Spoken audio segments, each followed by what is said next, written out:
পার্থ চট্টোপাধ্যায় যেই গন্ডগোলটায় যুক্ত, এটা দলের কাছে অনেক আগে থেকে খবর ছিল। বলছো তাহলে ওনার তো নলেজে আছে, এটা ওনার তো উচিত কেন্দ্রীয় তদন্তকারী সংস্থার কাছে এগুলোকে এক্সপোজ করা ইমিডিয়েট। তো কেন্দ্রীয় তদন্তকারী সংস্থার উচিত এই কুণাল ঘোষের কাছ থেকে জেনে নেওয়া, আর যদি কুণাল ঘোষ এখন যদি না বলে তার বিরুদ্ধেও উপযুক্ত ব্যবস্থা নেওয়া। তৃণমূলের এক নামকরা নেতা 7.5 লক্ষ টাকা চেয়েছেন, পার্থ চট্টোপাধ্যায় নন এবং মন্ত্রিসভার মধ্যে রয়েছেন। শুধু একটা মন্ত্রীর কথা কেন বলছেন? সুপার নিউমেরিক পোস্ট ক্রিয়েট করেছে তো গোটা মন্ত্রিসভা, ডাবল ডাবল চাকরির কথা বলেছিলেন। আর আজকে দেখছেন যারা ওই টেন্টেড ক্যান্ডিডেট তাদের ডবল ডবল টাকা গেল। প্রথমে এই ঘুষের টাকাটা গেল, আর এখন মাইনের টাকা যাবে। টাকা দিয়েছে ঘুষের টাকা তাদের জমি গেছে, এখন মাইনে নিয়ে মাইনের টাকা তো খরচা হয়েছে, এবার এই মাইনের টাকা ফেরত দিতে হবে, মানে কি বাড়ি বিক্রি করতে হবে। তাহলে জমিও গেল বাড়িও গেল। তার কারণ কি? মমতার ফাঁদে পা দিয়েছে। 1 টাকা ছাড়বেন না। সমস্ত তৃণমূল নেতাদের যাদের যাদের পয়সা দিয়েছেন সমস্ত টাকা মুখে হাত ভরে বের করে নেবেন, একটি টাকা ছাড়বেন না। তার কারণ আপনাদেরকে মাইনে ফেরত দিতে হবে। চিহ্নিত টেন্টেড ক্যান্ডিডেটরা এলেই যে সভা আয়োজন করেছে তার, যে সবাই থাকবে তাদের, আর যে সভা কন্ডাক্ট করবে তার, সকলকে কাস্টডিতে নিয়ে ইন্টারোগেশন করবেন। কি পরিকল্পনা হচ্ছে? ওনার পছন্দের রায় দিতে হবে সুপ্রিম কোর্টকে, এই দিব্যি কে দিয়েছে? আর কোন চোরের, পৃথিবীতে কোন চোরের রায় পছন্দ হয় বলুন তো? পৃথিবীতে সমস্ত চোরেরই আদালতের রায় পছন্দ হয় না। আমি তো ভেবেছিলাম এই ভদ্র মহিলা অন্তত পক্ষে মিনিমাম লাজ লজ্জা থাকবে, আর কোনোদিন জনমানুষে ওই মুখ দেখাবে না। জেলে যাবে সেটা পরের কথা, উনাকে জেলে যেতেই হবে। উনি জেলে যাওয়ার আগে উনি বেসিক্যালি আউড়ে রাখছেন যে আমি জেলে, আমাকে এই কারণে পাঠানো হয়েছে, দেখো আমি তো ওদের সঙ্গে ছিলাম এই কারণে। উনি সহানুভূতি পেতে চাইছেন। সহানুভূতি আপনি পাবেন না। পশ্চিমবঙ্গের কলঙ্কতম অধ্যায় যে উনি রাজ্যের মুখ্যমন্ত্রী, যে এর ভাঁওতাবাজিতে, এর পাতা ফাঁদে কেউ পা দেবেন না। যদি এর পাতা ফাঁদে পা দেন তাহলে আপনাদের জন্য আরো দুর্দশা অপেক্ষা করছে। তার কারণ টেন্টেড ক্যান্ডিডেটদের তাদের কাস্টোডিয়াল ইন্টারোগেশন হতে পারে। কুণাল ঘোষের ভাইরাল ভিডিও, এবিপি আনন্দকে দেয়া একান্ত সাক্ষাৎকার, সেখানে তিনি বলছেন দল নাকি 2021-এর পরই জানতো এই নিয়োগ দুর্নীতি হচ্ছে, সেজন্যই পার্থ চট্টোপাধ্যায়কে সরিয়ে দিয়েছিল। আর একজন প্রভাবশালী নেতা যিনি নাকি এখন মমতা বন্দ্যোপাধ্যায়ের ক্যাবিনেটে রয়েছেন, তিনি টাকা চেয়েছিলেন। কুণাল ঘোষের সেই এক্সক্লুসিভ সাক্ষাৎকার এখন ভাইরাল সোশ্যাল মিডিয়ায় কার্যত। আমার সঙ্গে রয়েছেন বিশিষ্ট আইনজীবী ফিরদৌস শামীম, কথা বলবো দাদার সাথে। দাদা, যখন আপনাদের কার্যত 26,000-এর চাকরি চলে গেল, এখন এই মুহূর্তে ভাইরাল হচ্ছে কুণাল ঘোষের সাক্ষাৎকার। কখন সেই সাক্ষাৎকার? যখন ডিভিশন বেঞ্চে সমস্ত চাকরি খারিজ করেছিলেন দেবাংশু বসাক এর বেঞ্চ, সেই দিনের দেয়া সাক্ষাৎকার এখন ভাইরাল। নাকি ক্যাবিনেটে রয়েছে সেই প্রভাবশালী নেতা, কি বলবেন? ক্যাবিনেটে রয়েছেন প্রভাবশালী মন্ত্রী, তাহলে সেটা যদি হয় আমি বলবো ইডির উচিত এই কুণাল ঘোষের কাছ থেকে সেটা জানা, যে সেই মন্ত্রী কে। যদি না বলেন উনি, তাহলে ইন্টারোগেশন করার জন্য নিশ্চিতভাবে উনি সাহায্য করবেন। যে না বলেন, ইডি জানেন কিভাবে ইন্টারোগেশন করতে হয়, প্রয়োজন হলে কি করতে হয়। আর দ্বিতীয় কথা বলি, শুধু একটা মন্ত্রীর কথা কেন বলছেন? সুপার নিউমেরিক পোস্ট ক্রিয়েট করেছে তো গোটা মন্ত্রিসভা, ইললিগালিটিস হয়েছে এটা কগনিজেন্স দিয়েছে তো গোটা মন্ত্রিসভা। এই মমতা বন্দ্যোপাধ্যায় তিনি তো নিজে বলে 5 সদস্যের কমিটি, ইললিগাল কমিটি তৈরি করেছেন। গোটা মন্ত্রিসভাটা জেলে যাবে, সেই মন্ত্রী সহ।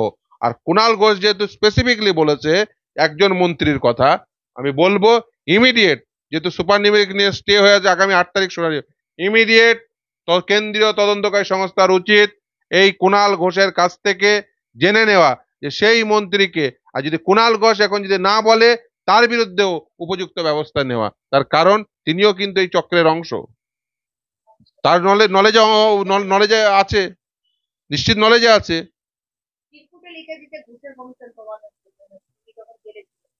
তাহলে ওনার তো নলেজে আছে, এটা ওনার তো উচিত কেন্দ্রীয় তদন্তকারী সংস্থার কাছে এগুলোকে এক্সপোজ করা, যে সেই মন্ত্রীকে জেলের অভ্যন্তরে তার যে কেউ পৌঁছতে পারে না।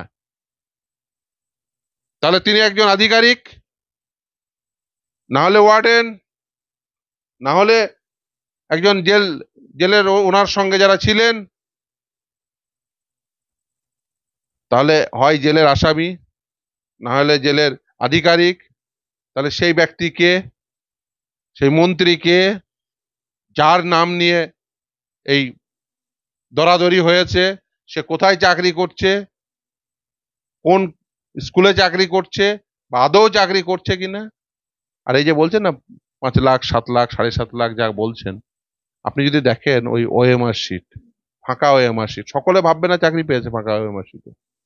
ব্ল্যাঙ্ক ওএমআর এ সকলে চাকরি পায়নি। ধরুন 10 লাখের চুক্তি হয়েছে, তো 7 লাখ দিতে পেরেছে, বাকি 3 লাখ দিতে পারেনি। ব্ল্যাঙ্ক ওএমআর হয়নি, হয়তো ব্ল্যাঙ্ক ওএমআর সকলে চাকরি হয়নি। তাহলে বুঝতে পারছেন এখানে ওরা টাকা ছাড়া কোনো নিয়োগ দেয়নি। একই সাথে ফিরদৌসদা, আমি যে বিষয়টা কথা বলবো, এই মুহূর্তে মুখ্যমন্ত্রী 7 তারিখে চাকরিহারাদের ডেকে বৈঠক করবেন, সেখানে শিক্ষামন্ত্রী থাকবেন, তিনি তাদের সাথে কথা বলবেন। আমি বলছি মুখ্যমন্ত্রী কথা বলবেন, আপনি গর্জে উঠেছেন আপনার সোশ্যাল মিডিয়ায়, কি বলতে চাইবেন? প্রথম কথা বলি যে সুপ্রিম কোর্ট রায় প্রদান করেছে, এরপরে মুখ্যমন্ত্রীর বলার কোনো জায়গা নেই। আমি তো ভেবেছিলাম এই ভদ্র মহিলা অন্তত পক্ষে মিনিমাম লাজ লজ্জা থাকবে, আর কোনোদিন জনমানসে ওই মুখ দেখাবে না। জেলে যাবে সেটা পরের কথা, কিন্তু এই ঘটনার পরে অন্তত পক্ষে ও আর জনমানসে মুখ দেখাবে না।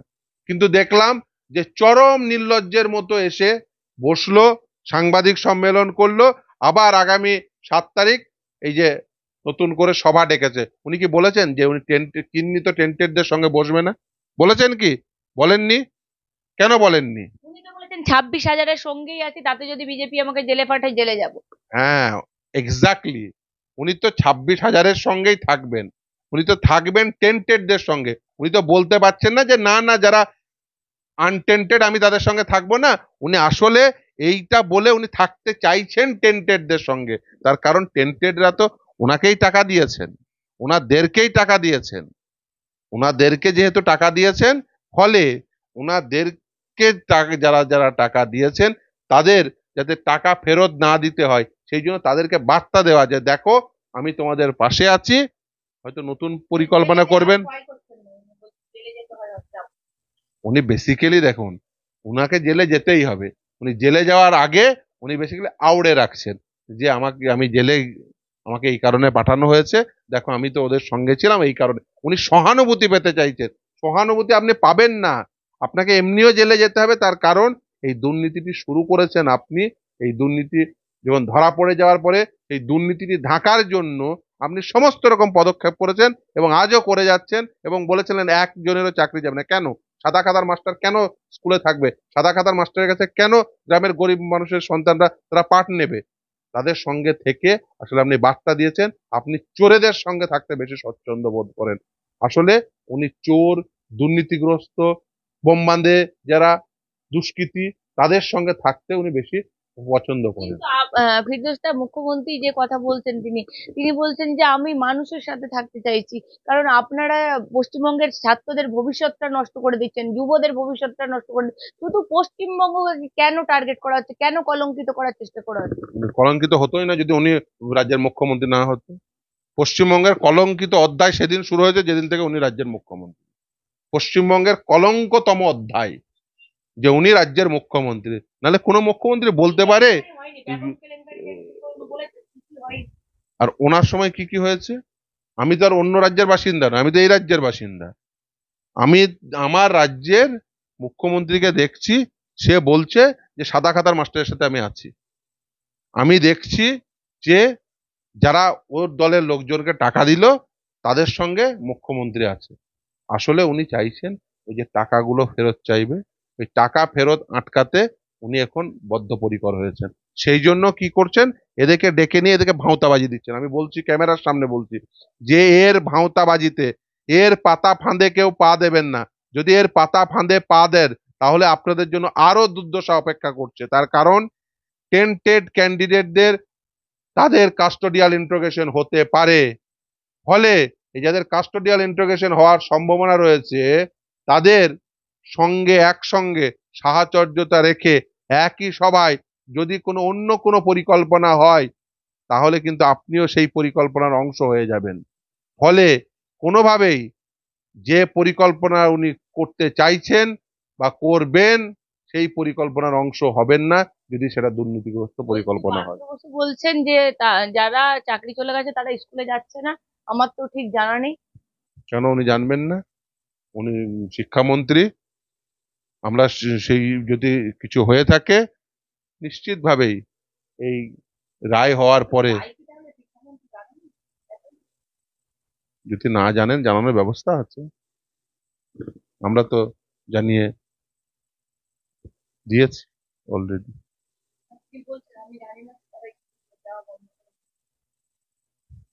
তিনি যদি না জেনে থাকেন যে তারা স্কুলে যাচ্ছেন কি যাচ্ছেন না, তার মানে বুঝতে পারছেন যে আসলে তিনি কি করতে চাইছেন।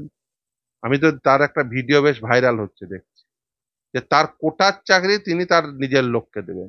ঠিক আছে, আপনার কোটার চাকরি আপনার নিজের লোককে দিন, কিন্তু দয়া করে সুপ্রিম কোর্টের রায়টিকে ওভাবে দেখবেন না। তাহলে কিন্তু এই সুপ্রিম কোর্টের রায় ভঙ্গ করার জন্য যারা রেসপন্সিবল হবেন তাদের কিন্তু ফল ভোগ করতে হবে। ওই যে বিধ্বস্ত পার্থ বসু কার্যত যেভাবে বলছেন শিক্ষামন্ত্রী আর এসএসসির চেয়ারম্যানের কথা আমি শুনলাম, বলছে 3 মাসে নিয়োগ কি করে হবে, সে কি করে সম্ভব। আমি বলছি একদিকে মুখ্যমন্ত্রী বলছে 3 মাসের মধ্যে সব করে দেবো, এসএসসি চেয়ারম্যান ঠিক তার উল্টোটা। দেখুন, এই রাজ্যে মুখ্যমন্ত্রী যা যা বলেন, যদিও রায়ে কোনো সময়সীমা নেই, এই রাজ্যে মুখ্যমন্ত্রী যা যা বলেন আসলে কি তিনি সেটা করেন? করেন না। উনি বলেন এক, করেন এক আর এক। ডাবল ডাবল চাকরির কথা বলেছিলেন, আর আজকে দেখছেন যারা ওই টেন্টেড ক্যান্ডিডেট তাদের ডবল ডবল টাকা গেল। প্রথমে এই ঘুষের টাকাটা গেল, আর এখন মাইনের টাকা যাবে। আপনি ওর ডবল ডবলের পাতা ফাঁদে কেউ পা দেবেন না।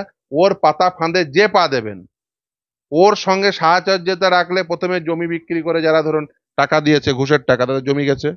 এখন মাইনে নিয়ে মাইনের টাকা তো খরচা হয়েছে, এবার এই মাইনের টাকা ফেরত দিতে হবে, মানে কি বাড়ি বিক্রি করতে হবে। তাহলে জমিও গেল, বাড়িও গেল। তার কারণ কি? মমতার ফাঁদে পা দিয়েছে। মমতার ফাঁদে পা দিলে জমি বাড়ি সব যাবে, মান সম্মানও যাবে, আবার সঙ্গে জেলে যাবেন।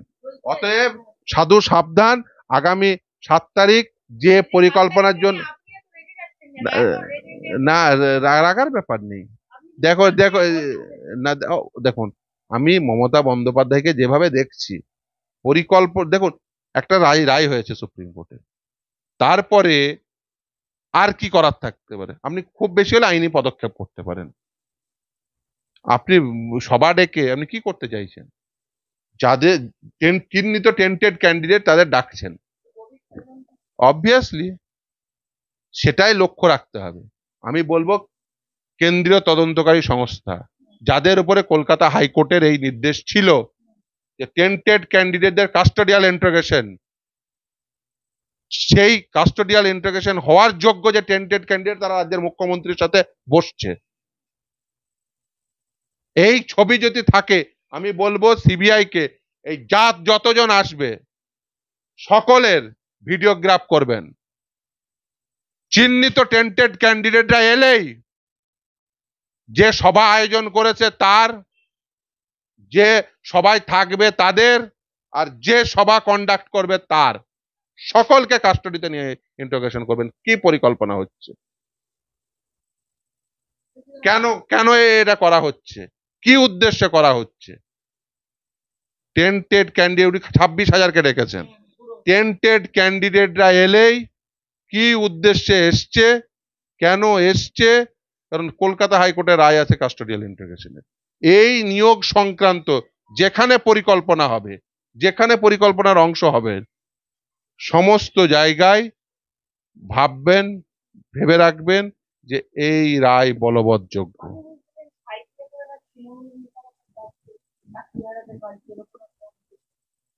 দেখুন,